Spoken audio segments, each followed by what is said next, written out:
આપણા ઘરમાં લગન આયા તમને ખબર છે? આપણને ખબર એ નહીં. મને તો બાજુવાળાએ કીધું કે તમારા ઘરમાં લગન આયા નહીં. એ તો ખાલી વાત થઈ હશે. લગ્ન નક્કી કર્યા હોત આપણને કીધું ના હોય. ખાલી વાત થઈ હશે? પાર્ટી પ્લોટે બુક થઈ ગયો છે. શું વાત છે? પાર્ટી પ્લોટે નક્કી કરી નાખ્યો? મને તો કીધું એ નહીં. લગનની તારીખ, પાર્ટી પ્લોટ, જમણવારનું મેનુ, એમાં ગુલાબજાંબુ છે ને એ સોસાયટી વાળાને ખબર છે. આ તો ખરું કર્યું. આપણને તો કશાને ગણ્યા નહીં.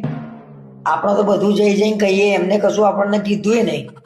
તમને હવાદ હોય છે, ના કરવાનું હોય ને એ જઈ જઈને કહી આવો છો કે મારે આ કરવાનું છે, અને એમને કરી નાખ્યું ને તો ગંધે ના આવી. આજ પછી મારે કશું કેવું નહીં એમને. તું જો, હું એ સહેજે ગંધ ના આવવા દઉં એમ. સાચું કહું, તમને તમારા ઘરના કશું ગણતા જ નહીં. આજ પછી જઈને કશું કીધું છે ને તો તમારી જીબડી ખેંચી લઈશ. મારા ઘરના મારી જીબડી તોડાઈને રહેશે એવું લાગે છે.